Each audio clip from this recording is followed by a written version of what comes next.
ਸਰਕਾਰ ਦੇ ਵੱਲੋਂ ਮਦਦ ਆਉਂਦੀ ਹੈ ਪਰ ਕਾਣੀ ਜਿਹੀ। ਆ ਤੁਸੀਂ ਕਿਸ਼ਤੀਆਂ ਦੇਖ ਰਹੇ ਹੋ, ਇਹ 3-4 ਕਿਸ਼ਤੀਆਂ ਨੇ ਇੱਥੇ। ਹੁਣੇ ਨੌਜਵਾਨ ਤੁਸੀਂ ਜਿਹੜੇ ਸ਼ਾਟ ਦੇਖ ਰਹੇ ਹੋ ਇਹਦੇ ਚੋਂ ਪਾਣੀ ਕੱਢ ਰਹੇ ਸੀ। ਇਹ ਜਿਹੜੀਆਂ ਕਿਸ਼ਤੀਆਂ ਦਿੱਤੀਆਂ ਵੀ ਗਈਆਂ ਨੇ ਉਹ ਵੀ ਸ਼ੇਕ ਹੋਏ ਨੇ, ਕਹਿਣ ਦਾ ਭਾਵ ਵੀ ਡੁੱਬਣ ਦਾ ਪ੍ਰਬੰਧ ਕਰਕੇ ਦਿੱਤਾ ਜਾ ਰਿਹਾ।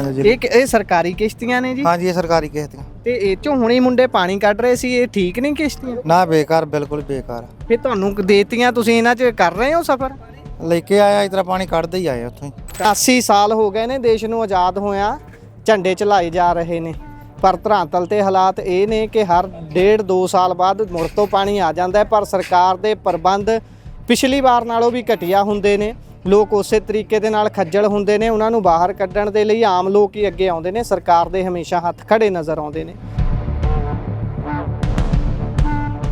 ਸਤਿ ਸ਼੍ਰੀ ਅਕਾਲ, ਪੰਜਾਬੀ ਰੇਡੀਓ ਤੇ ਪੰਜਾਬੀ ਟੀਵੀ USA ਤੁਸੀਂ ਵੇਖ ਰਹੇ ਹੋ। ਇਸ ਸਮੇਂ ਅਸੀਂ ਹੜ੍ਹ ਦੀ ਮਾਰ ਦੇ ਹੇਠ ਪਿੰਡਾਂ ਦੇ ਵਿੱਚ ਆ। ਬਾਹੂਪੁਰ ਜਦੀਦ ਇਹ ਸੁਲਤਾਨਪੁਰ ਲੋਧੀ ਏਰੀਏ ਦਾ ਪਿੰਡ ਹੈ। ਇੱਥੇ ਬੰਨ ਟੁੱਟਣ ਕਰਕੇ ਖਾਸਾ ਪਾਣੀ ਆਇਆ ਹੋਇਆ ਹੈ। ਸਰਕਾਰ ਦੇ ਵੱਲੋਂ ਮਦਦ ਆਉਂਦੀ ਹੈ ਪਰ ਕਾਣੀ ਜਿਹੀ।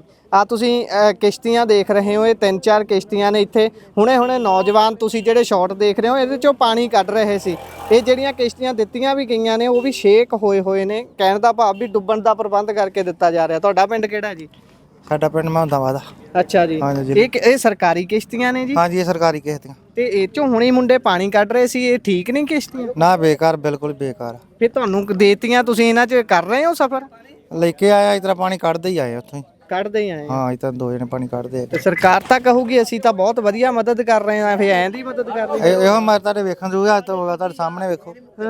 ਹਾਂ, ਇਸ ਤਰ੍ਹਾਂ ਬੱਚੇ ਕੱਢ ਰਹੇ ਪਾਣੀ ਉਦੋਂ ਦੇ, ਜੋ ਲਿਆ ਕੇ ਬੱਦੀ ਇਸ ਤਰ੍ਹਾਂ ਪਈ ਜਾਂਦਾ। ਕਿੰਨੀਆਂ ਕੁ ਨੇ ਸਰਕਾਰੀ ਵੋਟਾਂ ਜਿਹੜੀਆਂ ਮਿਲੀਆਂ ਹੋਈਆਂ ਤੁਹਾਨੂੰ? ਆ ਜਿਹੜੀਆਂ ਵਾ ਸਰਕਾਰੀ ਆ, ਵਿੱਚ ਕੁਛ ਘਰ ਵਾਲਿਆਂ ਦੀਆਂ ਆਪਦੀਆਂ ਵੀ ਹੈਗੀਆਂ, ਆਪਣੀਆਂ ਵੀ ਰੱਖੀਆਂ ਨੇ। ਇਹ ਹਰੇਕ 2-2.5 ਸਾਲ ਬਾਅਦ, 1.5 ਸਾਲ ਬਾਅਦ ਜਦੋਂ ਵੀ ਪਾਣੀ ਆ ਜਾਂਦਾ ਹੈ, ਫਿਰ ਕੀ ਸੋਚਦੇ ਹੋ? ਕੀ ਲੱਗਦਾ ਹੈ ਕਿ ਅਸੀਂ ਇੱਥੇ ਹੀ ਰਹਿਣਾ ਹੈ ਜਾਂ ਫਿਰ ਇੱਥੋਂ ਕਿਤੇ ਹੋਰ ਜਾਣ ਬਾਰੇ ਸੋਚਦੇ ਹੋ ਕਿ ਜਾਂ ਕੀ ਆਉਂਦਾ ਦਿਲ 'ਚ? ਹੋਰ ਸਾਡੇ ਕੋਲ ਜਗ੍ਹਾ ਹੀ ਕੋਈ ਨਹੀਂ ਹੈਗੀ ਜਿੱਥੇ ਜਾ ਕੇ ਰਹਿਣਾ। ਇੱਥੇ ਹੀ ਰਹਿਣਾ, ਹੋਰ ਅਸੀਂ ਕਿੱਥੇ ਜਾਣਾ। ਸਰਕਾਰ 79ਵਾਂ ਆਜ਼ਾਦੀ ਦਿਹਾੜਾ ਮਨਾ ਰਹੀ ਹੈ। ਆਹ ਹਾਲਾਤ ਦੇਖ ਕੇ ਆਜ਼ਾਦੀ ਮਹਿਸੂਸ ਹੁੰਦੀ ਹੈ? ਨਾ, ਇਹਦੇ ਵਿੱਚ ਕੋਈ ਆਜ਼ਾਦੀ ਮਹਿਸੂਸ ਨਹੀਂ ਹੋ ਰਹੀ। ਹਾਂ, ਇਹ ਤਾਂ ਬਹੁਤ ਔਖਾ ਕੰਮ ਹੈ। ਅਸੀਂ ਇਹਨਾਂ ਨੂੰ ਪਾਣੀ ਵਾਸਤੇ ਕਹਿ ਰਹੇ, ਪਾਣੀ ਲੀਜ਼ ਕਰ ਦਿਓ ਹਰੀਗਾ ਤੋਂ। ਅਸੀਂ ਆਪਦੇ ਘਰ ਬੈਠੇ ਰਹੀ, ਉਹ ਵੀ ਗੱਲ ਨਹੀਂ ਜੀ ਹੋ ਰਹੀ।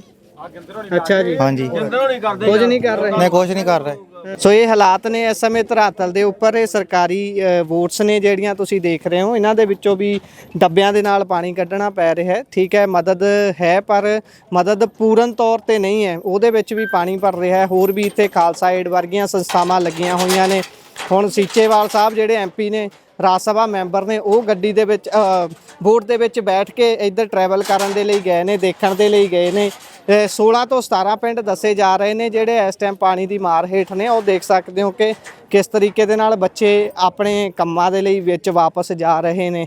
ਬਜ਼ੁਰਗਾਂ ਨੇ ਦੱਸਿਆ, ਜਦੋਂ ਉਹਨਾਂ ਤੋਂ ਪੁੱਛਦੇ ਹਾਂ ਕਿ 79 ਸਾਲ ਹੋ ਗਏ ਨੇ ਦੇਸ਼ ਨੂੰ ਆਜ਼ਾਦ ਹੋਇਆ, ਝੰਡੇ ਚਲਾਏ ਜਾ ਰਹੇ ਨੇ, ਪਰ ਧਰਾਤਲ ਤੇ ਹਾਲਾਤ ਇਹ ਨੇ ਕਿ ਹਰ 1.5-2 ਸਾਲ ਬਾਅਦ ਮੁੜ ਤੋਂ ਪਾਣੀ ਆ ਜਾਂਦਾ ਹੈ। ਪਰ ਸਰਕਾਰ ਦੇ ਪ੍ਰਬੰਧ ਪਿਛਲੀ ਵਾਰ ਨਾਲੋਂ ਵੀ ਘਟੀਆ ਹੁੰਦੇ ਨੇ।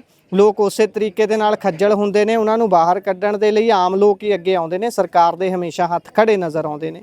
ਮੁਰਗੀ, ਬੱਕਰੀ, ਆਂਡੇ ਤੱਕ ਦੇ ਮੁਆਵਜ਼ੇ ਦੇਣ ਦੀਆਂ ਗੱਲਾਂ ਕਰਨ ਵਾਲੀ ਸਰਕਾਰ ਕੱਲ੍ਹ ਨੂੰ ਝੰਡੇ ਫਹਿਰਾਊਗੀ, ਆਜ਼ਾਦੀ ਦੇ ਗੀਤ ਗਾਏ ਜਾਣਗੇ, ਪਰ ਇਹਨਾਂ ਲੋਕਾਂ ਦਾ ਕੀ ਹੋਊਗਾ? ਧੰਨਵਾਦ, ਸਤਿ ਸ਼੍ਰੀ ਅਕਾਲ।